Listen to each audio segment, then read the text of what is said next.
Hi there, hope you're good. Why should you go for a multi-timbral or multi-output setting for your orchestral template? I'm gonna tell you the main difference between the two, and especially I will tell you why Logic's multi-timbral sucks. Oh, I have a bonus tip for you at the end of this video.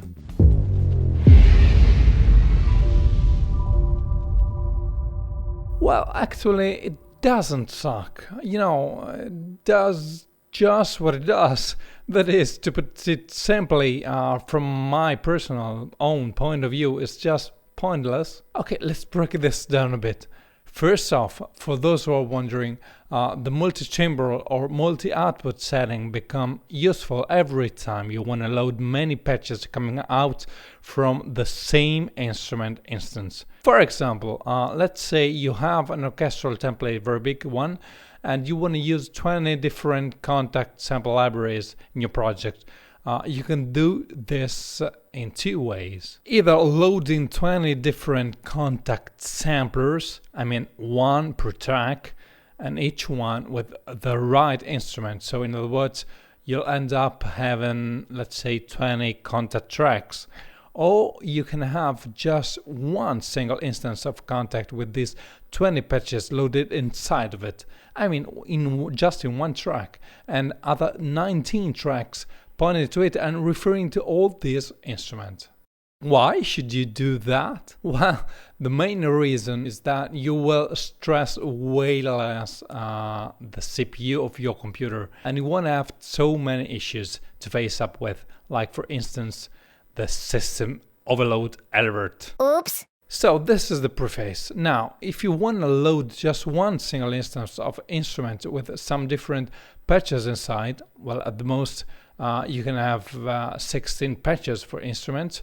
You can choose between, again, two options: a multi-timbral or a multi-output setting. I show you. When loading a new track in Logic, you go for exactly multi-timbral option by selecting the number of multi-timbral tracks you want to create. You open down your instrument. I'm going to use Contact for this example, and you load your libraries inside of it, just one after another, like that. As you're adding patches, their MIDI channels are automatically sorted in, let's say, an incremental way: MIDI channel 1, MIDI channel 2, and so on and so forth. Now, you can play your different patches selecting just the appropriate track. But now, as you can see, there's a big problem. All these tracks are linked together. You don't have discrete controls for each track. If you move the volume of a track, you'll end up moving, all volumes. If you solo or mute one track, you'll solo mute all the other tracks as well. Why that?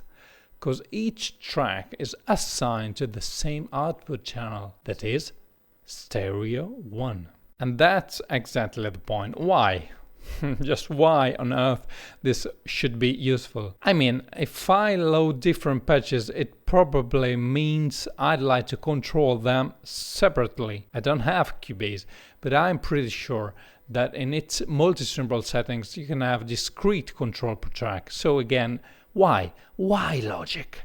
As it seems, in Logic you'll have just one option by choosing a multi-output setting. You load that version of your instrument, which has a multi-output choice. In my example, I'm gonna set again Contact, but 16 stereo output.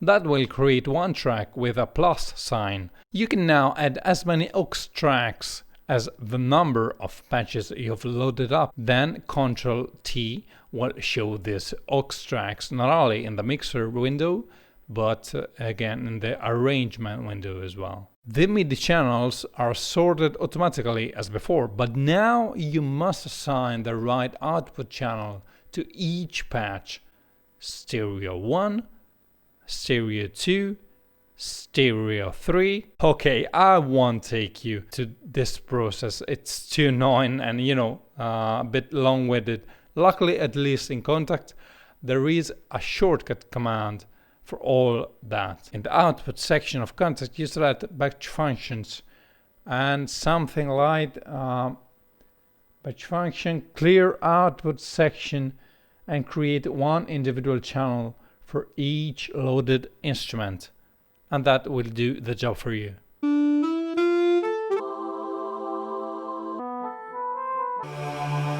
Now, the problem is that here in Contact you'll have to do this every single time you load up a new instrument. In other words, okay, there's a command, thank you for that, but if you have then no other way out than repeating that command again and again, well, each time going there with the pointer, selecting the right menu, just think about that. If you have to repeat this operation many times, well, down the road this could be, a bit annoying, frustrating, and you can figure it out when working with an orchestra, very big orchestral project. So here's my bonus tip for you. I have created a macro with Keyboard Maestro. And by the way, I'm gonna put the link in the description down below, just in case you'd like to, download it. Pressing Command Option Control plus B, the macro will do all that job just for you, automatically. Hope you find this video helpful, and thanks ever so much for joining me. Good day, take care.